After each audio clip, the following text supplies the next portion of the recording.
y hoy les voy a presentar mi trabajo de tesis que se titula Estrategias de afrontamiento y carga percibida en cuidadores primarios informales de pacientes portadores de un dispositivo de estimulación cardíaca.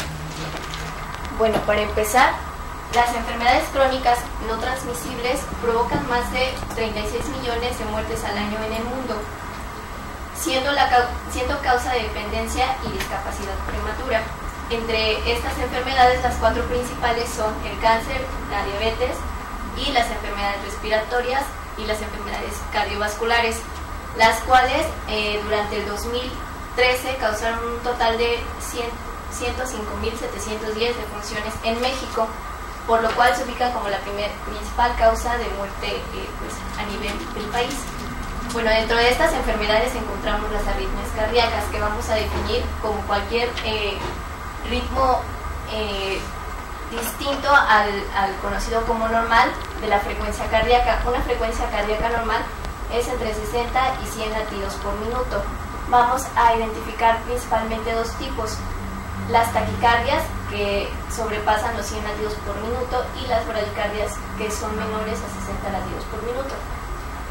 Dentro del tratamiento para estas enfermedades encontramos, además de los medicamentos, el implante de dispositivos de estimulación cardíaca, que pueden ser el marcapaso, el desfibrilador automático implantable o el resincronizador, los cuales van a tener diferentes repercusiones en el estilo de vida del paciente, ya que en algunos casos pueden causar ciertas limitaciones en el estilo de vida, además de causar modificaciones en la alimentación, en la actividad física diaria e incluso a veces en el trabajo, por lo cual en algunos casos estos pacientes llegan a necesitar cuidados especiales. Es aquí en donde vamos a encontrar a los cuidadores primarios informales, que son aquellos que se caracterizan por no recibir un pago, es decir, una remuneración económica. Suelen estar vinculados afectivamente por un lazo de parentesco con el paciente. La literatura menciona que en su mayoría son mujeres de una escolaridad media y de una edad media.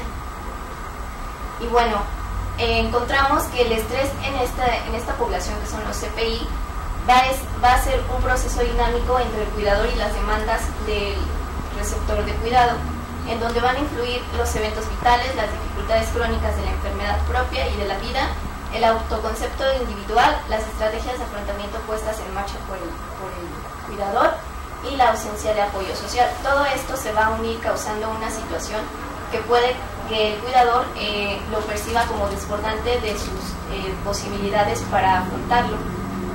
Y bueno, el afrontamiento lo vamos a definir como los esfuerzos cognitivos y conductuales que se van desarrollando para afrontarse a una situación.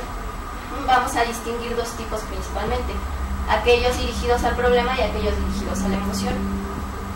Bueno, es con esta definición como nosotros vamos a poder tomar el afrontamiento y las estrategias de afrontamiento como un mediador de la emoción.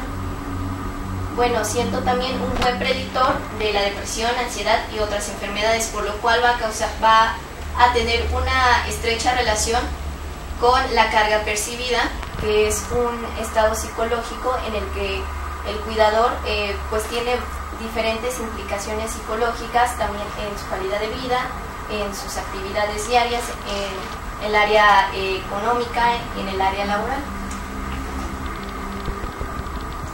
Es por ello que, como justificación, yo planteo que las estrategias de afrontamiento adecuadas que use el cuidador primario informal le permitirán un menor impacto en su bienestar emocional. Asimismo, mejorar el estado emocional y físico del cuidador tendrá un impacto positivo en la salud del paciente, y así también mejorarán los niveles de carga percibida. Esto va a tener unos beneficios a nivel del paciente, del cuidador y en las instituciones de salud pública. Por lo cual, como objetivo general, me planteé identificar las estrategias de afrontamiento ante el cuidado utilizadas por el CPI de pacientes portadores de un dispositivo de estimulación cardíaca y describir la relación que existe con la carga percibida del cuidador primario informal. Los objetivos particulares fueron identificar los estilos, estrategias de afrontamiento utilizados por el CPI de estos pacientes y evaluar la relación entre el afrontamiento y la carga percibida del CPI. Como diseño, utilicé un diseño no experimental, correlacional y transversal. Los instrumentos se aplicaron en una sola sesión individual de una duración aproximada de 50 minutos a 1 hora. La muestra estuvo conformada por 14 CPI de 3 hospitales: el Hospital General de México, el Centro Médico Nacional 20 de Noviembre y el Centro Médico Nacional Siglo XXI. Como criterios de inclusión, tuvimos que tuviera mínimo 6 meses al cuidado del paciente, que estuvieran alfabetizados, que fueran mayores de edad, que accedieran a participar voluntariamente y que firmaran el consentimiento informado. Como criterios de exclusión encontramos que no firmaran el consentimiento informado y, por último, como criterios de no inclusión, que entregaron una evaluación incompleta. Como variables, la primera tenemos el afrontamiento, cuya definición conceptual es aquellos esfuerzos cognitivos y conductuales constantemente cambiantes que se desarrollan para manejar las demandas específicas externas y o internas, que son evaluadas como excedentes o desbordantes de los recursos del individuo, en este caso el cuidador. Y para medirla, tomamos los puntajes de cada estilo de afrontamiento obtenidos mediante el cuestionario de afrontamiento del estrés de Sandit y Chorot. Este cuestionario tiene un alfa de confiabilidad que va del punto 64 a punto 92, consta de 42 ítems, y evalúa 7 estilos de afrontamiento, que es la focalización en la solución del problema, la autofocalización negativa, la revaluación positiva, expresión emocional abierta, evitación, búsqueda de apoyo social y religión. La siguiente variable fue la carga percibida, que vamos a definir como el punto en el que los cuidadores perciben que su salud física o emocional, su vida social y estatus económico se ve afectado como resultado de cuidar a su paciente. La medimos a través de el puntaje global de carga percibida, obtenida a través de la escala de sobrecarga del cuidador de Sarit. Esta escala tiene una confiabilidad de .90, consta de 22 ítems y bueno, nos permite identificar en qué nivel de carga se encuentran los cuidadores: sin sobrecarga, sobrecarga leve, sobrecarga moderada o sobrecarga severa. También nos va a presentar 3 factores. El impacto del cuidado, que se refiere a cómo es que el hecho de tener a un paciente a su cuidado va a impactar sobre diferentes áreas de su vida.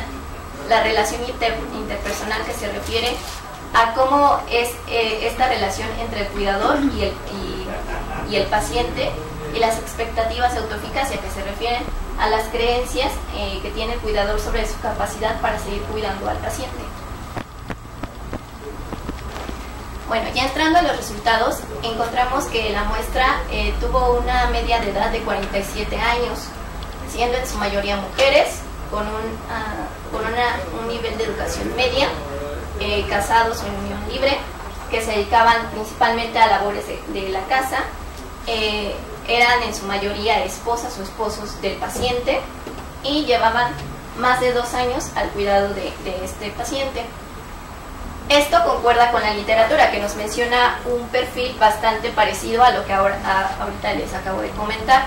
Y bueno, como características del receptor de cuidado encontramos una media de edad de 53 años, en su mayoría eran hombres, y la mitad de la muestra portaban un desfibrilador automático implantable.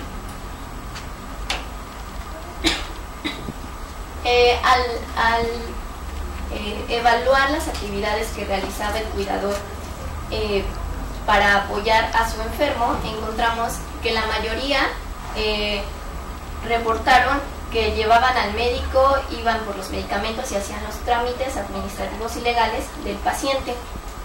Y bueno, los ámbitos afectados de la vida del cuidador, todos los cuidadores mencionaron al menos una de las áreas, lo cual está de acuerdo con lo que refiere la literatura, que nos menciona que estos pacientes, los pacientes con enfermedades cardíacas, necesitan un cuidado que es de acompañamiento y vigilancia, por lo cual pues hay que estar siempre al pendiente de ellos, aunque no necesitan pues otra ayuda, por ejemplo en el aseo personal, en vestirlos o en alimentarlos.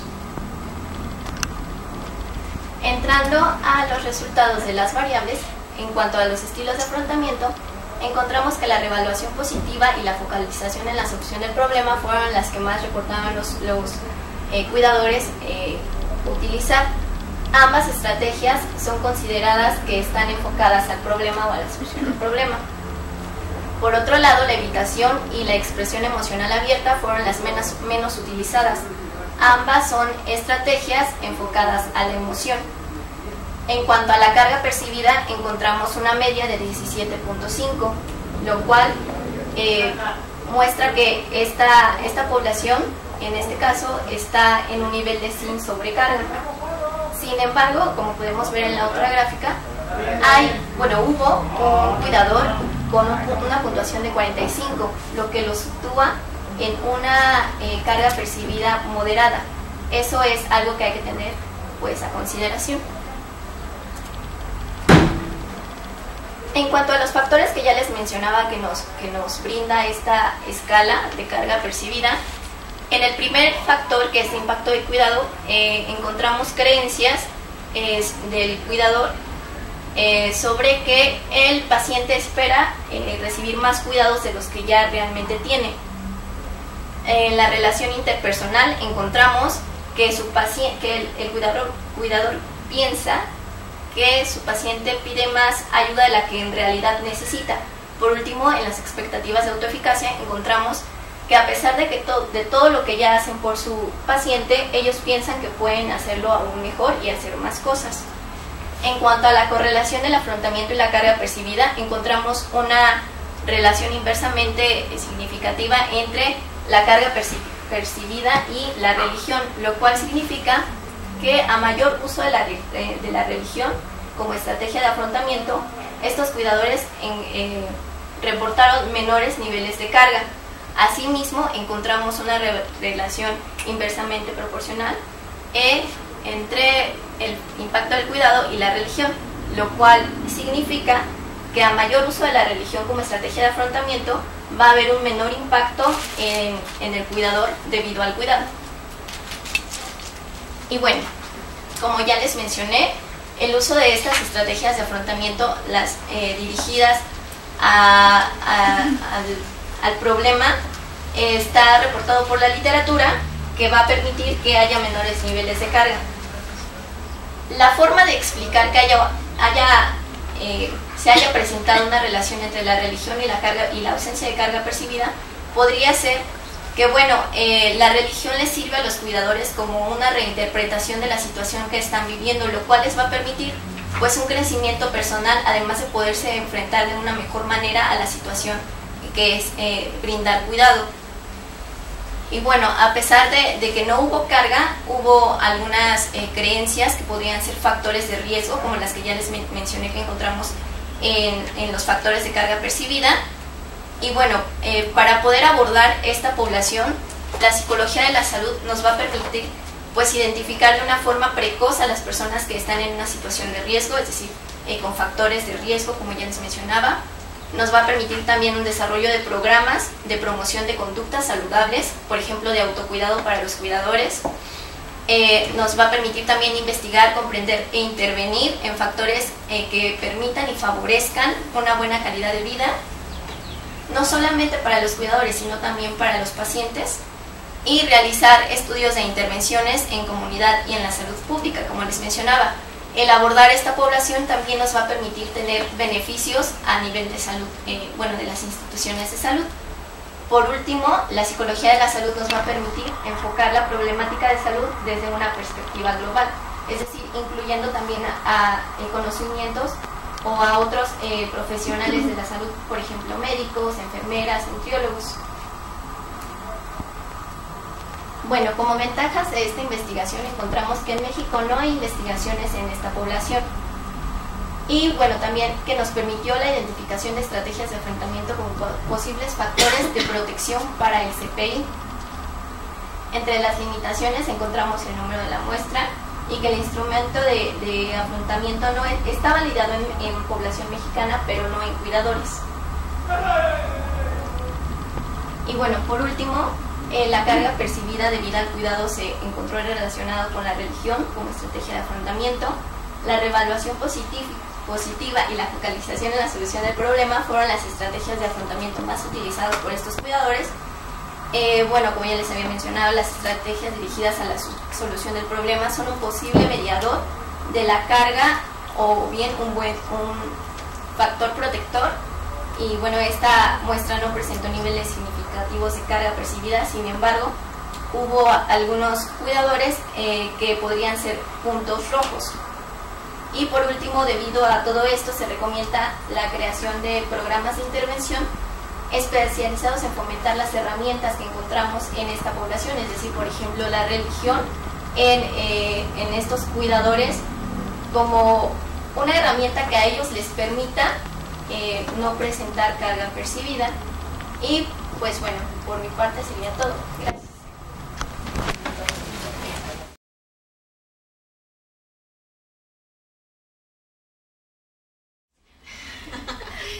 Bueno, primero que todo, te quiero felicitar y reconocer por llegar a este momento. Gracias por permitirme participar en este momento de tu vida, a ti, a tu tutor, a tu asesor.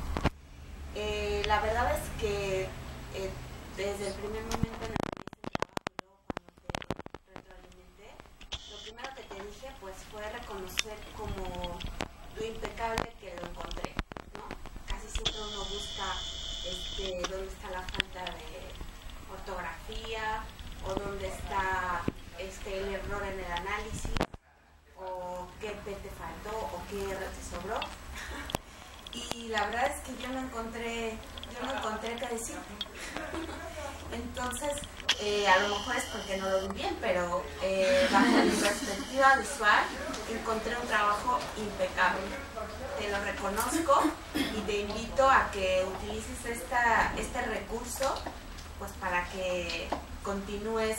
Yo te decía, divúlgalo porque está muy bien hecho, es un trabajo sencillo. Muchas veces les decimos a los alumnos, no importa que hagas algo súper elaborado, lo importante es que lo hagas bien, que lo lleves paso a paso. Y tu trabajo es un trabajo sencillo, pero muy bien llevado. Entonces sé que tiene que ver tu asesor y por supuesto que también sé que tiene que ver tu cuidado. Entonces reconozco ampliamente eso. Y bueno, por otro lado, ya pasando a la parte del interrogatorio, pues me gustaría preguntarte qué otras variables tú consideras, supones, con base en la experiencia que tuviste con este trabajo, que pueden estar relacionadas con la sobrecarga percibida. O sea, para ti fue importante analizar los estilos de afrontamiento, pero debido a que hiciste un trabajo y a que encontraste principalmente dos tipos de estilo de afrontamiento asociados, ¿qué otras variables tú consideras que podrían estar relacionadas con la sobrecarga percibida? Yo creo que sería el autocuidado y la autoeficacia. El autocuidado porque, bueno, si un cuidador tiene el cuidado en sí mismo, es decir, va al médico, toma medicamentos, toma medidas de prevención, entonces va a tener una buena salud, por lo cual va a poder brindar buenos cuidados a su paciente. Ajá. Además va a tener como esta posibilidad también de saber cómo organizar el tiempo para que tampoco pierda como esta parte de su vida social, de su vida laboral, que también repercutiría en lo económico, y la vida familiar, porque muchas veces, a pesar de que, como les mencionaba, son esposos, pues ¿dónde están los hijos también? A lo mejor incluso esta persona, en mi experiencia, algunas también cuidaban a su mamá, es decir, cuidaban al esposo enfermo y a la mamá. y a los hijos, aparte de todo. Entonces, pues también yo creo que la autoeficacia también sería, pues porque son creencias que a nosotros nos permiten tener las creencias en la capacidad de que nosotros podemos realizar algo y podemos hacerlo bien, en la medida de lo posible. Entonces, yo creo que esas dos variables serían importantes. Pues, buenos días a todos, buenos días, Cris. Antes que nada me gustaría saber, parece ser que salta mucho a la vista esta parte de la religión como una estrategia de afrontamiento que utilizan este tipo de cuidadores. Me gustaría saber qué es la religión, conceptualmente, entendida desde ti, desde la manera en cómo lo estás interpretando para presentar tus resultados, y cómo se define en función del instrumento que utilizaste para poderla medir. ¿Qué es? En función del instrumento que utilicé para medir, la definen como asistir más en estas conductas de ir a la iglesia, de prender veladores, hacer oraciones, es decir, pedir por la salud del paciente. Así lo define el instrumento.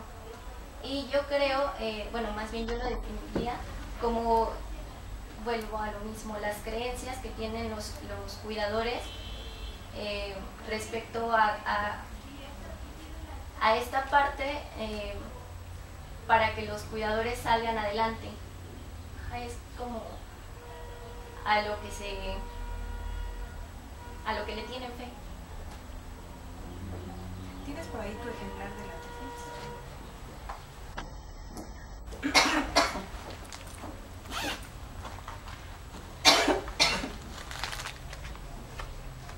Dime 3 reactivos que evalúen religión en tu cuestionario.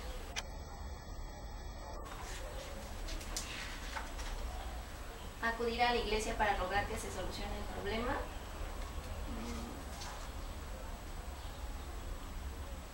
Tuve fe en que Dios remediaría la situación. Recé. Esos 3 reactivos, ¿hacia dónde están más orientados? ¿Hacia las prácticas o las creencias? Hacia las prácticas. Pues pareciera ser que estamos hablando de prácticas religiosas, más que de creencias religiosas. Me hubiera gustado ver en tus resultados cuál es la religión que practican estas personas. No están en los resultados. De tal manera que pudiera yo también saber que si son testigos de Jehová, si son católicos, si son mormones, no lo sé, cualquier otro tipo de religión y de prácticas, tienen que ver con esto. De tal manera que lo que tú sugieres, incluso por lo que te acaba de preguntar Itzel, está más enfocado hacia trabajar con las partes de las creencias. Sin embargo, aquí en instrumento pareciera ser que tiene más una tendencia hacia la práctica más que a la creencia. Y si tú recuerdas, cuando nosotros evaluábamos los datos sociodemográficos de los pacientes y de sus dos cuidadores, un dato importante era preguntar cuál es la religión que practica, pero también que cree, porque no era lo mismo creer que practicar. Hay muchos que creen en una religión, pero simplemente no la practican. Hay muchos católicos que dicen ser católicos y no practican su religión católica, pero sí creen en muchas cuestiones de su religión. Entonces habría que tener mucho cuidado con eso, ¿sí? Por lo tanto, yo te preguntaría también, ¿qué diferencia habría entonces entre religión y espiritualidad? La religión abarcaría como toda esta parte de las prácticas y también las creencias. La espiritualidad, bueno, como yo lo conceptualizo, sería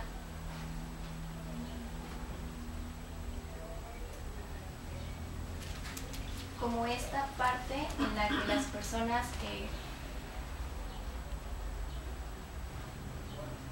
es la única palabra que me viene a la mente, son rituales, pero es una práctica. Sí. Sería como esta parte en la que las personas tienen como toda su esperanza, sus expectativas en pues que algo divino solucione la situación. Ese sería la conceptualización que yo le daría, como yo me entiendo. ¿Qué sería algo divino? Pues eso ya dependería de cada persona, creo yo. ¿Para ti qué sería algo divino? Para mí, pues es algo que no vemos, pero lo que queremos. Puede ser Dios o puede ser cualquier otra cosa, ¿no?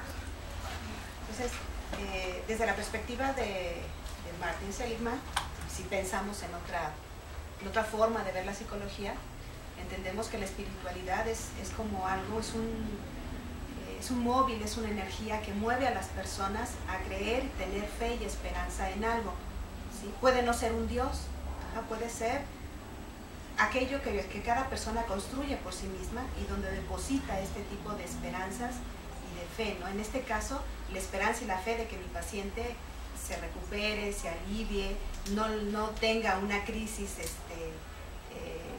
producto de la activación del desfibrilador, etc. Entonces, yo te invitaría a reflexionar un poquito en los resultados que muestras y bueno, ser muy clara, ¿no? El instrumento habla de prácticas religiosas y que bueno, pareciera ser que hay ciertas prácticas religiosas que están relacionadas con o que tienen que ver con la moderación de la carga o como una práctica, como una estrategia de afrontamiento que utilizan para sentirse mejor, ¿no? Emocionalmente.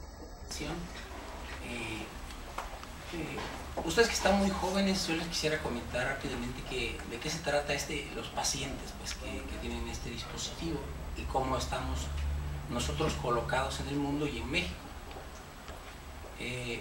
Podría partir de una parte muy pequeña. Hace como unos 3 años iniciamos un pequeño trabajo que se frustró por cuestiones laborales, se cambiaron de la chica que lo estaba haciendo, y una enfermera es la única persona que le ha dado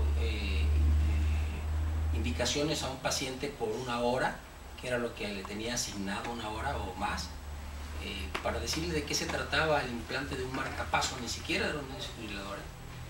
Luego pasó a hacer algunos casos de resincronizadores y nosotros vimos claramente cómo los pacientes, luego, por a través de información nada más para el paciente tenía mucho más datos tanto en la sala como después.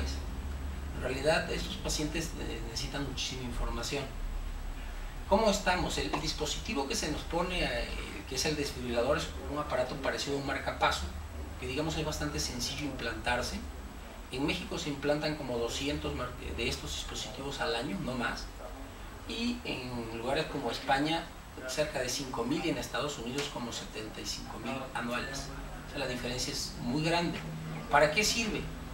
Todos los pacientes que tienen una enfermedad cardíaca, que generalmente es grave, tienen como posibilidad de morirse de una arritmia cardíaca 50%, o sea, cuando llegan a la consulta de uno, casi entren bastante bien o muy mal, el 50% va a fallecer de forma súbita. Nosotros lo sabemos, se murió dormido, se murió en una fiesta, iba manejando y se murió.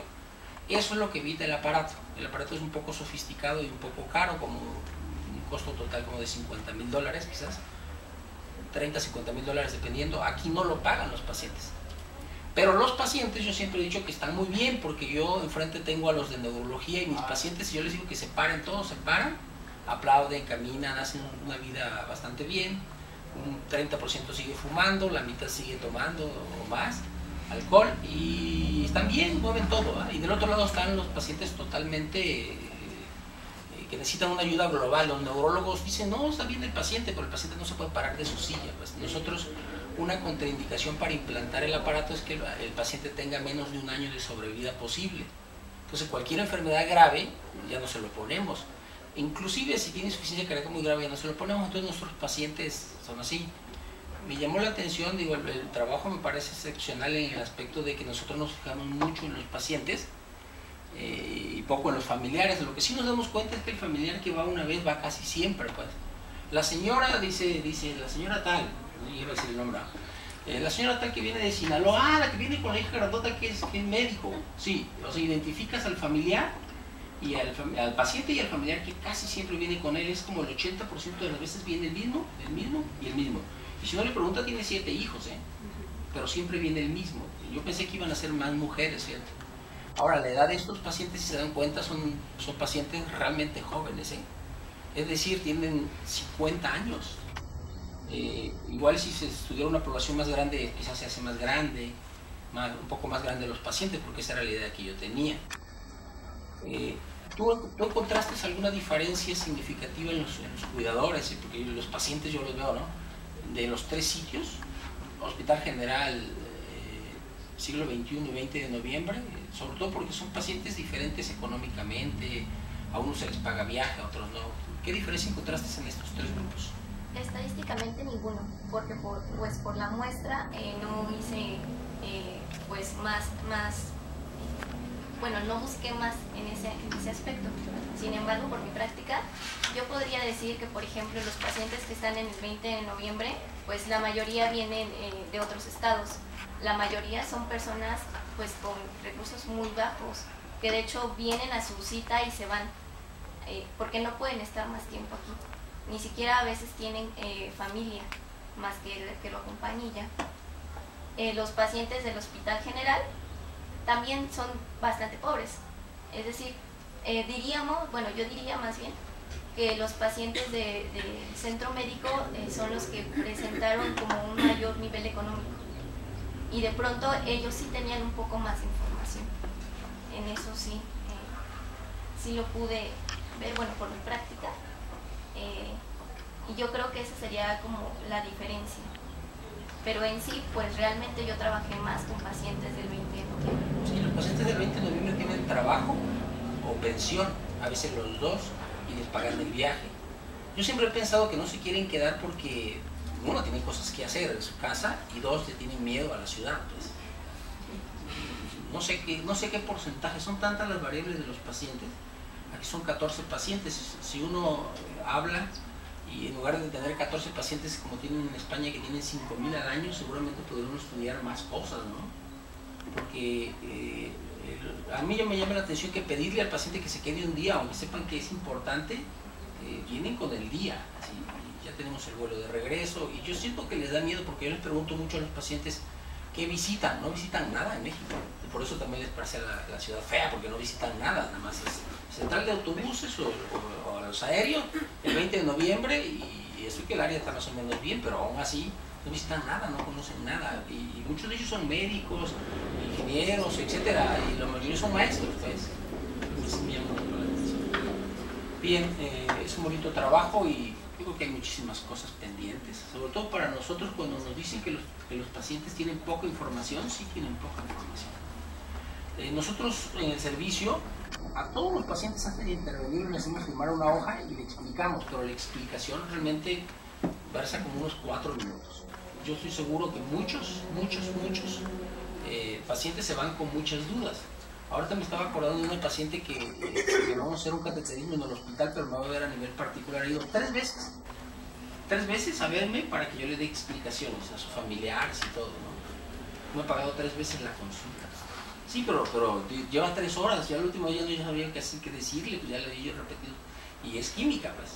Entonces, 4 minutos que le damos realmente es bien poco la explicación. A mí me ha pasado muchas veces pacientes que les da un choque y se quedan en su casa, y a la hora le da 25 choques seguidos, cuando debieron de haberse ido a algún sitio para hacerlo.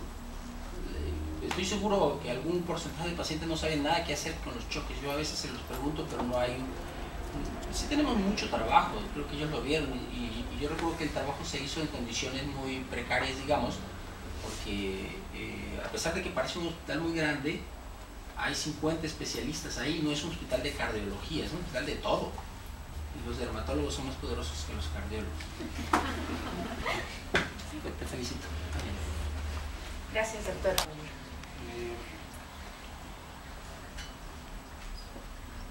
Con todo lo que te comentan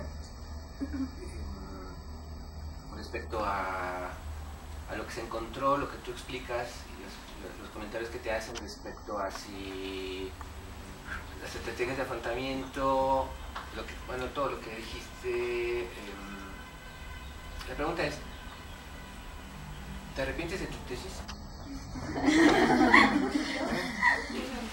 La podría hacer mejor, porque ya tengo más información, ya tengo como una perspectiva más grande. Pero creo que para hacer el primer trabajo que hago así, está bien. Sí. Pero si, tú dices, pues, si salió todo... ¿Tú crees que realmente el fenómeno es así, tal cual se dan tus resultados? ¿O qué pudo haber pasado como para que se dieran estos resultados? Que no tienen carga, que son estrategias de afrontamiento adecuadas, pues como si estuvieran bien, ¿no? Los cuidadores.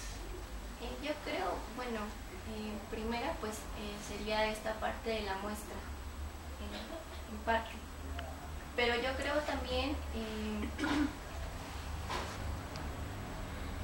pues básicamente sería. Pero no te entiendo. Sí, bueno, es que, bueno, por el tamaño de la muestra, por ejemplo, en este caso, los pacientes no mostraron sobrecarga, sin embargo, si nos vamos como a lo individual, todos refieren tener problemas económicos, o alguno refiere tener problemas económicos, otro refiere tener problemas en su familia, otro refiere tener problemas en el trabajo, es decir, todos tienen de alguna manera alguna situación problemática debido a que ellos son cuidadores, por esta parte también del tiempo. Incluso en su salud, habían cuidadores que justamente no estaban enfermos, tenían por ejemplo diabetes y no se controlaban, porque todo el tiempo pues estaban más bien enfocados al cuidado de su paciente. Entonces yo creo que sí sería el tamaño de la muestra pues una limitante para poder, por la interpretación de los resultados. Pues sí me habría gustado que la muestra hubiera sido más grande. De hecho yo tenía planteado 20 al menos, pero pues como menciona el doctor, pues son muy pocos los pacientes, y estos pacientes y estos cuidadores tienen también algo muy interesante, que ellos entran a la consulta.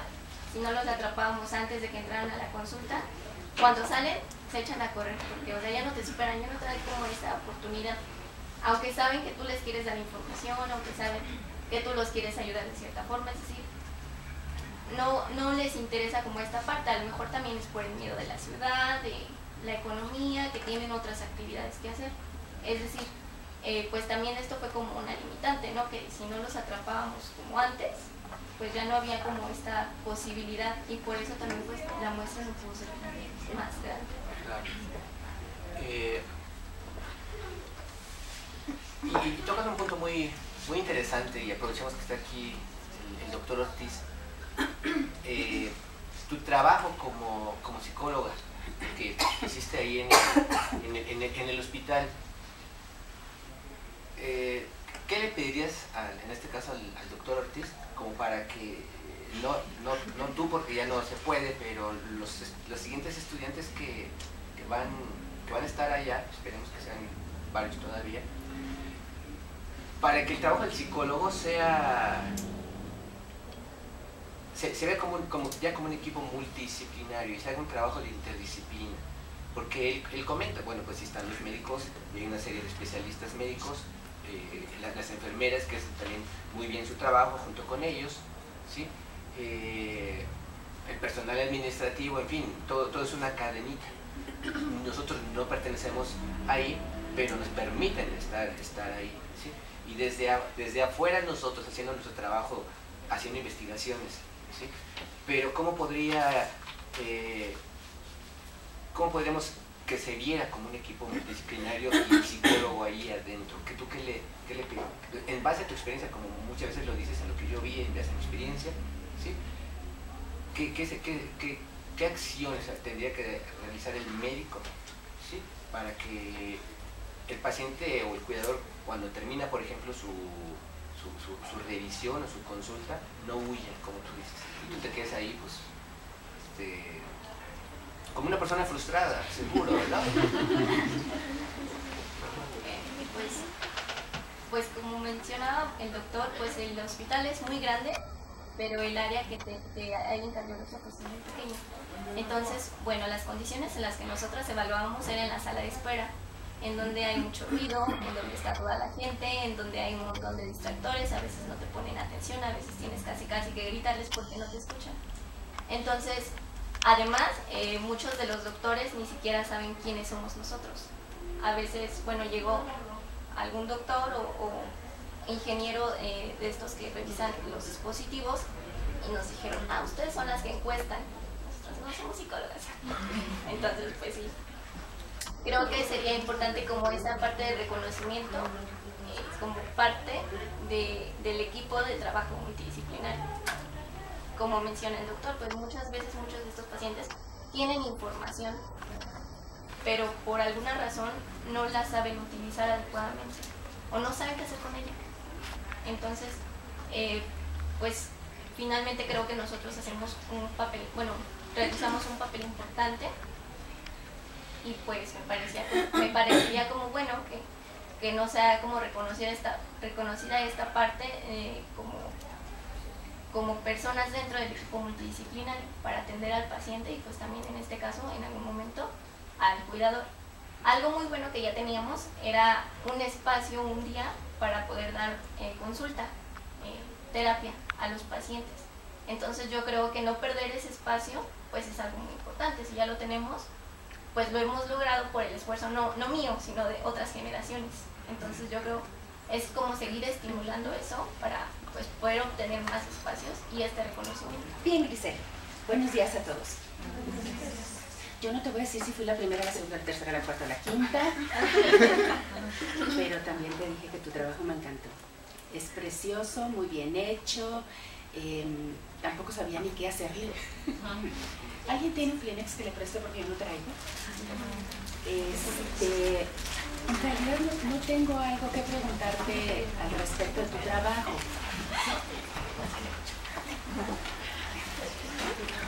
Gracias. Sin embargo, sí me gustaría que me dieras tu opinión. Fíjate que de un tiempo a esta parte ha salido a la palestra una temática que a mí me fascina y que me parece muy relevante en el campo de la psicología, que es el estudio de la felicidad. En términos generales, ¿quiénes van al psicólogo? Los que ya tienen un problema, los que ya se están enfrentando a algún trastorno o alguna problemática de cualquier tipo. Sería maravilloso que pudiésemos entrenar realmente o ayudar a las personas a desarrollar recursos cognitivos suficientes para que incluso antes de que se presenten sepan cómo manejar las situaciones y tengan esos recursos, esas formas de afrontar cualquier problema que no les implicara una problemática o que no los condujeran a una problemática que a veces es muy severa. Resulta que a partir de estos estudios de la felicidad que se están llevando a cabo a lo largo y ancho de todo el mundo, ¿qué crees? México ocupa un lugar muy importante. A veces se mueve entre el lugar 10º, a veces entre el 15, 17. Estamos incluso por encima de Estados Unidos. Y uno se pregunta, ¿cómo es posible? Por Dios. Por Dios. El asunto es que a partir de todas estas investigaciones, lo que se ha encontrado, por supuesto estas encuestas evalúan muchas cosas, desde aspectos como seguridad, lo económico, etcétera, etcétera. Y mientras que hay países como Finlandia, por ejemplo, que ocupan los primeros lugares, porque se perciben muy bien desde una perspectiva económica o de seguridad, de servicios sociales o de salud. México, por supuesto que no. Sería absurdo suponerlo. Sin embargo, hay un elemento muy importante y eso nos hace ubicarnos en estos lugares privilegiados. ¿Y qué crees? ¿Te imaginas qué son? ¿Qué es lo que nos hace ubicarnos en esos lugares tan buenos? ¿Perdón? La religión. No.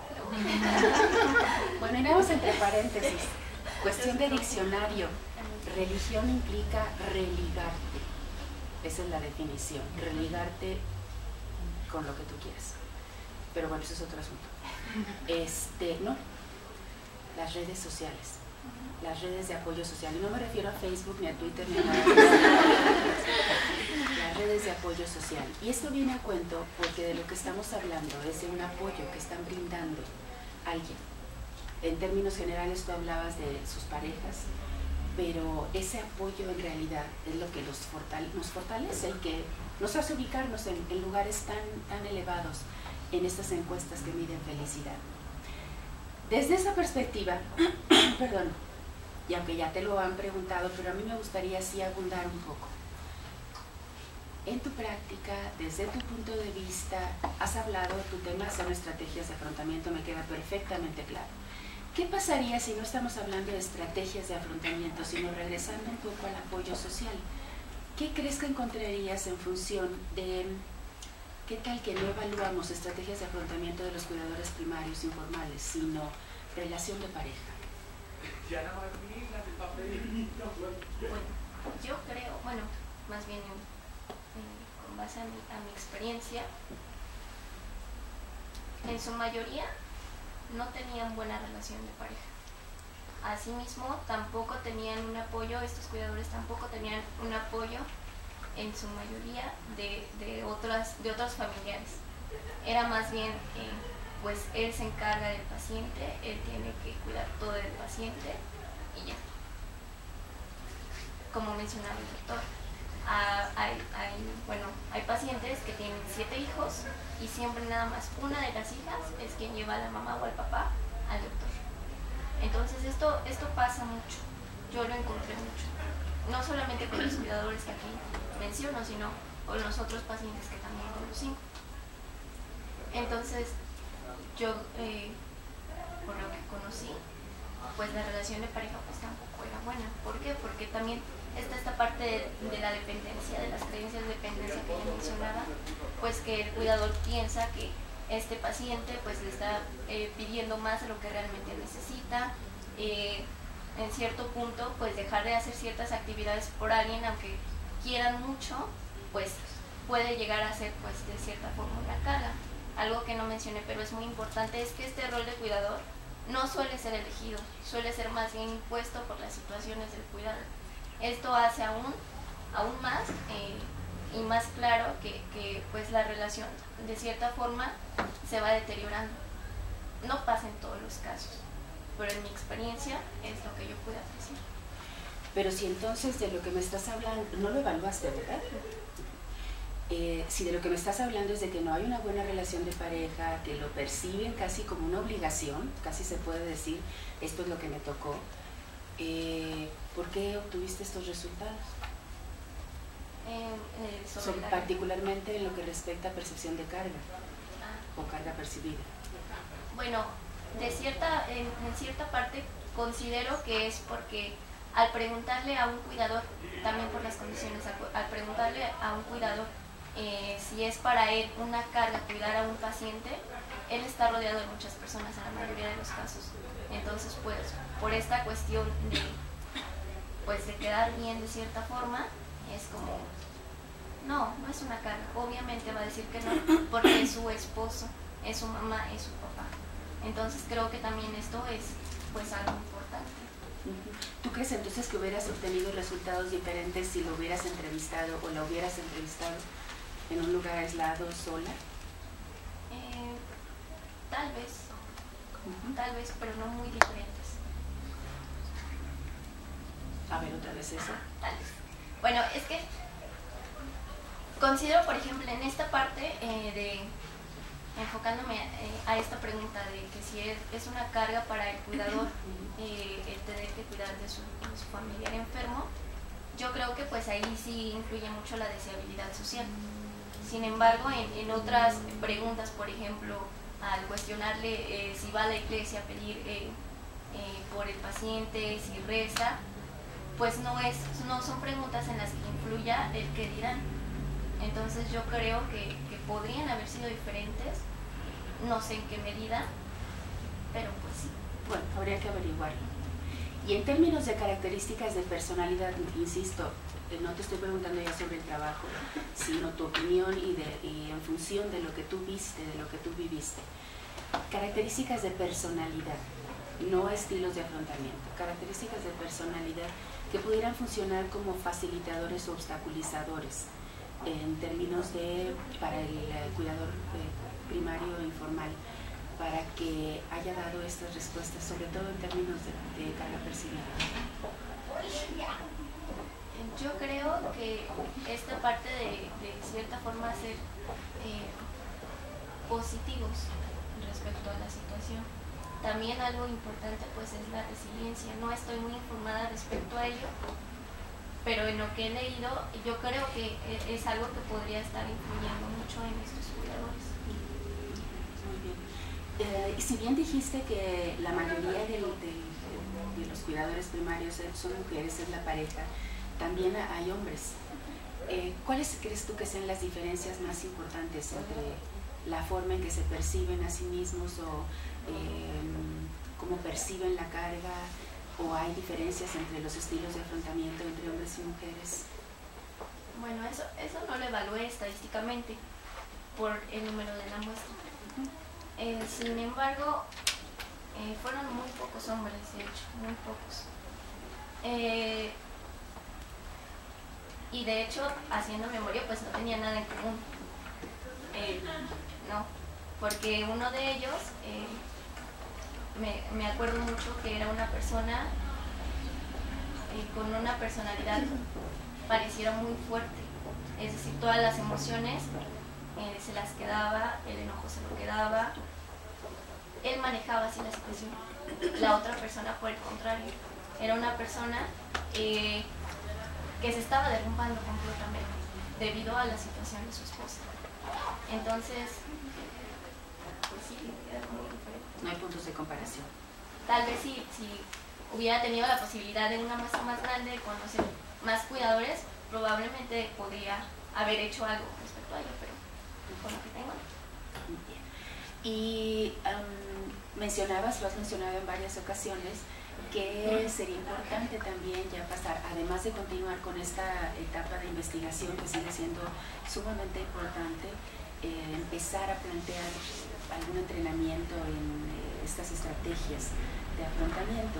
Particularmente hablabas de que a ti piensas que podrías entrenar a las personas en aspectos de autocuidado, percepción de vulnerabilidad y solución de problemas, por lo que mencionaste. Si yo te pidiera en este instante, Lisa, que diseñaras un programa chiquito, un bosquejo general de cómo podrías implementar estos tres elementos dentro de un programa de entrenamiento, dime una actividad de cada uno de estos aspectos que tú incluirías dentro de este programa.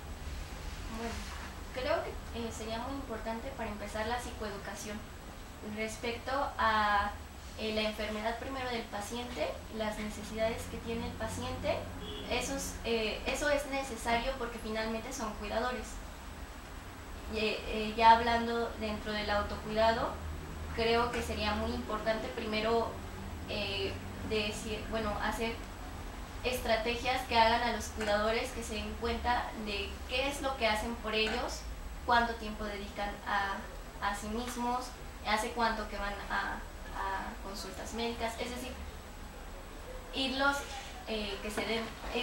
ayudando a que se vayan dando cuenta de qué tanto cuidado tienen con ellos. Porque también otra parte de esto del autocuidado es que a lo mejor pueden saber, tengo que ir al doctor, tengo que comer, tengo que tal, pero no saben cómo ponerlo en práctica.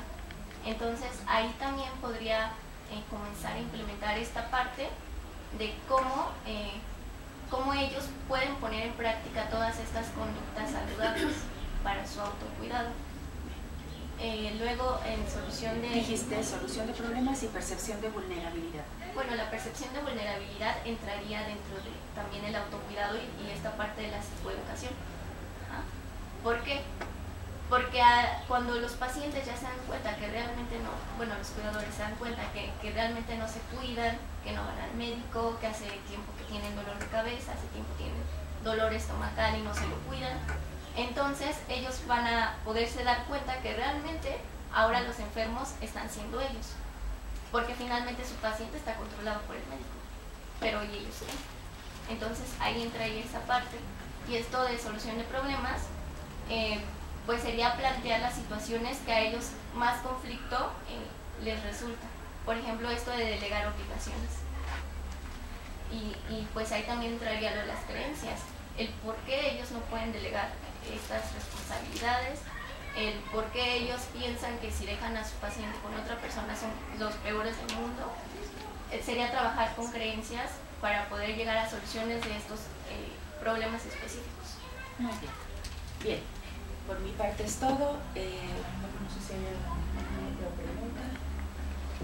Yo nada más agradecer, perdón que no lo hice en su momento, pero sí agradecer al doctor Ortiz que se haya dado el tiempo de venir hasta acá. Para nosotros era muy importante tener pues, tu punto de vista como médico y seguramente también la retroalimentación que le diste a Grisel, y pues te lo agradezco. Bien, pues nuevamente muchísimas felicidades, Grisel, y los vamos a molestar si nos permiten unos instantes para la deliberación.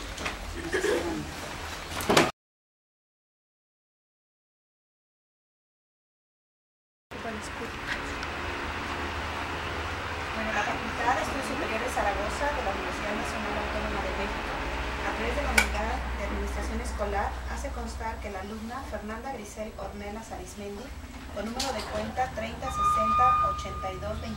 3060-8229-4, de nacionalidad mexicana, cuya fotografía aparece al margen izquierdo, cumple los requisitos para presentar su examen de licenciatura el día 9 del mes de junio a las 10 horas del 2014, en la carrera de licenciada en Psicología, habiendo cubierto el plan de estudios durante el periodo de 2009 a 2013-1 con un promedio de 9.07 en la Facultad de Estudios Superiores Zaragoza, Universidad Nacional Autónoma de México, habiendo sido designados por el director los siguientes profesores como jurado. Presidente, maestra María del Refugio Cuevas Martínez, vocal, doctor Carlos Gonzalo Figueroa López, secretaria, doctora Berta Ramos del Río, suplente, doctor Martín Ortiz Ábalos, suplente, doctora Fabiola Itzel Villa George.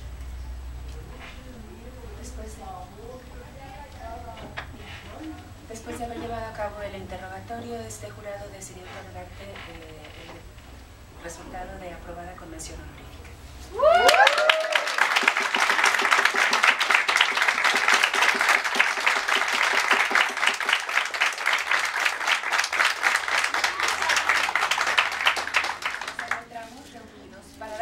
De la formación profesional de uno de nuestros egresados.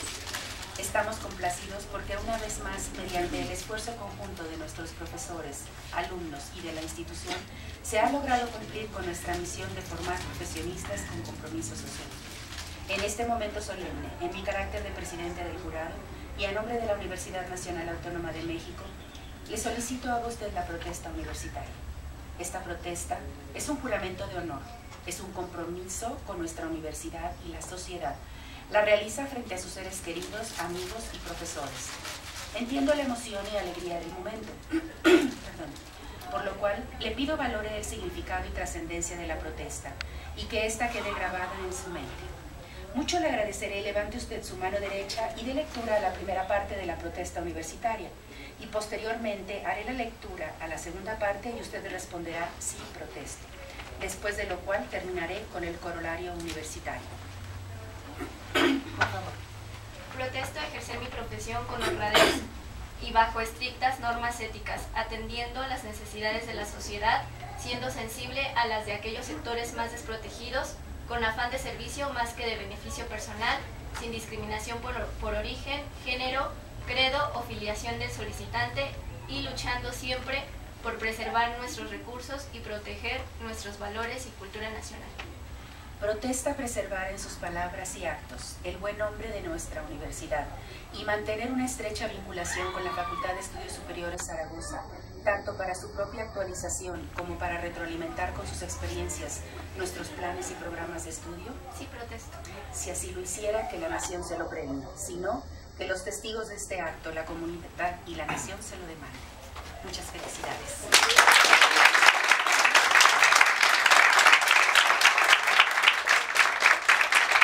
México, Pumas, Universidad, Goya. Goya, cachun, cachun, ra, ra, cachun, cachun, ra.